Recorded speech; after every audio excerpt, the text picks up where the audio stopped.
Welcome to Pallavi TV. ఇప్పుడు ఎండాకాలం వచ్చిందంటే దాదాపు జలవనరులన్నీ ఎండిపోతున్న పరిస్థితి. అటు గోదావరి కావచ్చు, ఇటు కృష్ణానది కావచ్చు. ప్రధాన నీటి వనరులు ఏవైతే జలాశయాలు ఏవైతే ఉంటాయో వాటిలో నీళ్లు అడుగంటుతాయి. సో కాబట్టి గ్రామాలలో, మండల కేంద్రాలు, పట్టణాలలో అయితే అక్కడ ఉన్నటువంటి చుట్టూ వనరులు, నీటి వనరులతోని అక్కడి అవసరాలు తీరుతాయి. తాగునీరు అవసరాలు తీరుతాయి కదా. మరి 1.5 కోటి జనాభా ఉన్నటువంటి హైదరాబాద్ మహానగరం తాగునీటి అవసరాలు, వాడుకోవడానికి నీళ్ళ అవసరాలు ఎట్లా అంటే అందుకోసమే అటు కృష్ణానది నుంచి ఇటు గోదావరి నుంచి 2 చోట్ల నుంచని రోజుకు దాదాపు 575 మిలియన్ గ్యాలన్ల లీటర్ల నీటిని రోజు తీసుకొస్తా ఉన్నారు. పైప్ లైన్ల ద్వారా తీసుకొచ్చి ఇక్కడ ఉన్నటువంటి 1.5 కోటి జనాభాకు అందిస్తున్న పరిస్థితి. సో ప్రతి చుక్క వాల్యుబులే. ఎందుకంటే ఎక్కడో గోదావరి ఎల్లంపల్లి నుంచి మొదలు పెడితే ఇక్కడికి హైదరాబాద్ తీసుకురావడానికి ఎంత ఖర్చు అవుతుందంటే ఒక లీటర్కు పెద్ద ఎత్తున ఖర్చు అవుతున్న పరిస్థితి. అటు కృష్ణానదిలో కూడా కృష్ణానది నుంచి హైదరాబాద్ దాకా రావడం వాటర్ అంటే మామూలు విషయం కాదు. ఇక్కడ జంట జలాశయాలు హిమాయత్ సాగర్, ఉస్మాన్ సాగర్ ఉన్నా, పైన కొంత సంగారెడ్డి జిల్లా సింగూరు ఉన్నా కానీ ఇవి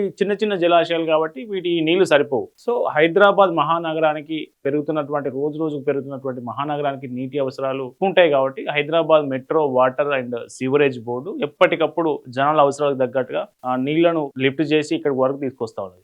సో కాబట్టే ప్రతి చుక్క నీళ్ళు ఎవరు వేస్ట్ చేసినా కానీ ఆ మధ్య మనం చూసినాం కదా, కార్లు బండ్లు గడుతున్నటువంటి metro water Hyderabad GHMC water తోని కార్లు బైకులు గడుతున్న వ్యక్తులను గుర్తించి జిహెచ్ఎంసీ అధికారులు, మెట్రో వాటర్ బోర్డు అధికారులు వాళ్ళకి ఫైన్ వేశారు. 50,000 భారీ జరిమానా విధించిన పరిస్థితి. సో ఇట్లాంటి కీలక సమయంలో సినీ ఇండస్ట్రీ నుంచి ఒక ఆర్డర్ వచ్చింది జిహెచ్ఎం వాటర్ బోర్డుకి. సో మీరు మాకు 15,000 లీటర్లు కలిగినటువంటి ఒక 10 ట్యాంకర్ల నీళ్లు కావాలి, మేము మా సినిమా షూటింగ్ కోసం ఒక కృత్రిమ కుంటను నిర్మిస్తున్నాం, ఆ కుంటలో నటులు ఆ కుంటలో షూట్ చేయాల్సి ఉంటుంది కాబట్టి శుద్ధి చేసిన మంచి నీళ్లు 10 ట్యాంకర్లు 15,000 లీటర్ల సామర్థ్యం కలిగినటువంటి 10 ట్యాంకర్లు మాకు పంపించండి, రవాణా ఖర్చులు కూడా మేమే భరిస్తామని సినీ ఇండస్ట్రీ నుంచి ఒక పెద్ద టాలీవుడ్ డైరెక్టర్ తీస్తున్నటువంటి సినిమా కోసం వాళ్ళ ప్రొడ్యూసర్లు అప్రోచ్ అయ్యారు వాటర్ బోర్డును. కానీ వాటర్ బోర్డు అధికారులు తిరస్కరించారు, వాళ్ళ ఆర్డర్ని తిరస్కరించారు. మేము మీకు సప్లై చేయలేం, ఇప్పుడు ఎండాకాలం కాబట్టి వాటర్ చాలా ప్రీషియస్, మేము ఇవి సినిమా షూటింగ్ల కోసం ఇంత శుద్ధి చేసినటువంటి ఎక్కడి నుంచో గోదావరి నుంచి కృష్ణా నుంచి చేసినటువంటి వాటర్ని మేము ఇయ్యలేమని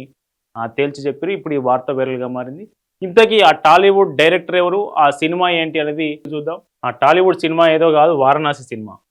ఎస్ఎస్ రాజమౌళి డైరెక్షన్లో మహేష్ బాబు హీరోగా వస్తున్నటువంటి వారణాసి సినిమా కోసం షూటింగ్ రాజేంద్ర నగర్ ఏరియా గగన్పాడ్లో ఒక స్టూడియోలో జరుగుతూ ఉంది. ఆ స్టూడియోలో కృత్రిమంగా ఆర్టిఫిషియల్ కుంటను నిర్మించి ఆ కుంటలో వాటర్ షూట్ చేయబోయాలని ఈ నెల 18 తారీఖున రోజు, అంటే మే 18 రోజు అది షూట్ ఉంది. సో కాబట్టి మాకు వాటర్ కావాలని వీళ్ళు ముందుగానే ఆర్డర్ పెట్టారు. మనకు ప్రొడ్యూసర్ నుంచి ఆర్డర్ పెడితే హైదరాబాద్ మెట్రో వాటర్ బోర్డు వాళ్ళకు హైదరాబాద్ మెట్రో వాటర్ బోర్డు అందుకు ఒప్పుకోలేదు.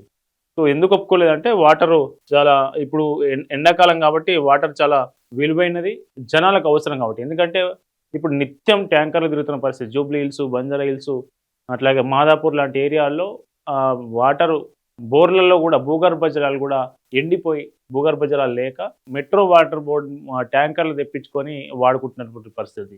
సిటీలో ఉన్నటువంటి చాలా హాస్టల్స్లో వందలాది ట్యాంకర్ల నీళ్లు రోజు కన్జ్యూమ్ చేస్తున్న పరిస్థితి. సో ఈ నేపథ్యంలోనే జనాల తాగునీటి అవసరాలకు ఎక్కడి నుంచో తీసుకొస్తున్నటువంటి వాటర్ మేము ఇవ్వలేమని వాటర్ బోర్డు అధికారులు తేల్చి చెప్పారు. ఇప్పుడు ఈ వార్త వైరల్గా మారింది. సో ఇది వారణాసికి సంబంధించి 15,000 లీటర్ల సామర్థ్యం ఉన్న 10 ట్యాంకర్ల నీటిని వృధా కాకుండా, ఒక సినిమా షూటింగ్ కోసం వృధా కాకుండా హైదరాబాద్ మెట్రో వాటర్ బోర్డు అధికారులు తీసుకున్న నిర్ణయంపై నెటిజన్లు భిన్నంగా స్పందిస్తూ ఉన్నారు. కొంతమంది హర్షం వ్యక్తం చేస్తూ ఉంటే, కొంతమంది మంచి సినిమా కదా ఇచ్చుండొచ్చు కానీ కొంతమంది కామెంట్ చేస్తూ ఉన్నారు.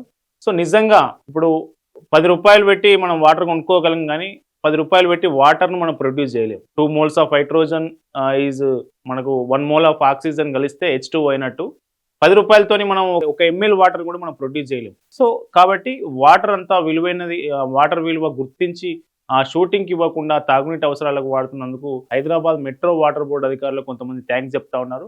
కొంతమంది ఇచ్చి ఉంటే సరిపోతుంది, 10 ట్యాంకర్లే కదా 15,000 లీటర్ సామర్థ్యం ఉన్నది, దానికి ఇంత రిజెక్ట్ చేయడం దేనికని ఇంకొంతమంది కామెంట్ చేస్తూ ఉన్నారు. సో ఈ ఇష్యూకి సంబంధించి మీరు కూడా మీ అభిప్రాయాల కింద కామెంట్ చేయండి. మెట్రో వాటర్ బోర్డు అధికారులు తీసుకున్న నిర్ణయం కరెక్టా లేకుంటే అవి రిజెక్ట్ చేయడం కరెక్టా, ఏది కరెక్టు మీ అభిప్రాయాలు తెలియజేయండి. చూస్తూనే ఉండండి పల్లవి టీవీ.